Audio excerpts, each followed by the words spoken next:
This is the bop. The bop is a type of social dance. Dance is a language, and social dance is an expression that emerges from a community. A social dance isn't choreographed by any one person. It can't be traced to any one moment. Each dance has steps that everyone can agree on, but it's about the individual and their creative identity. Because of that, social dances bubble up, they change, and they spread like wildfire. They are as old as our remembered history.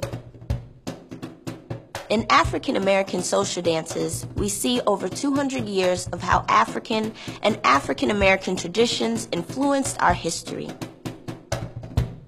The present always contains the past, and the past shapes who we are and who we will be.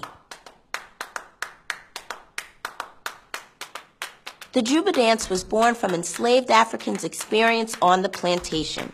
Brought to the Americas stripped of a common spoken language, this dance was a way for enslaved Africans to remember where they're from. It may have looked something like this.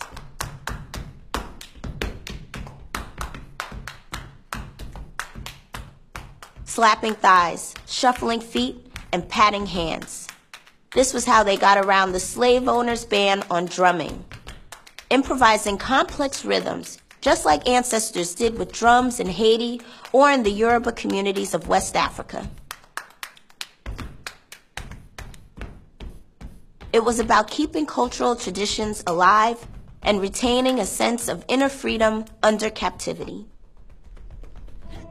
It was the same subversive spirit that created this dance, the cakewalk. A dance that parodied the mannerisms of Southern high society, a way for the enslaved to throw shade at the masters. The crazy thing about this dance is that the cakewalk was performed for the masters, who never suspected they were being made fun of. Now you might recognize this one. 1920s, the Charleston. The Charleston was all about improvisation and musicality, making its way into Lindy Hop, swing dancing, and even the Kid and Play, originally called the Funky Charleston.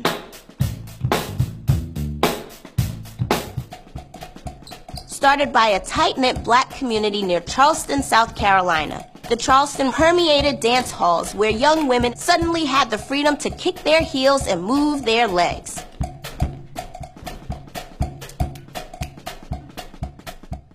Now, social dance is about community and connection. If you knew the steps, it meant you belonged to a group. But what if it becomes a worldwide craze? Enter the twist. It's no surprise that the twist can be traced back to the 19th century, brought to America from the Congo during slavery. But in the late 50s, right before the Civil Rights Movement, the twist is popularized by Chubby Checker and Dick Clark. Suddenly, everybody's doing the twist. White teenagers, kids in Latin America, making its way into songs and movies. Through social dance, the boundaries between groups become blurred. The story continues in the 1980s and 90s. Along with the emergence of hip-hop, African-American social dance took on even more visibility, borrowing from its long past, shaping culture and being shaped by it.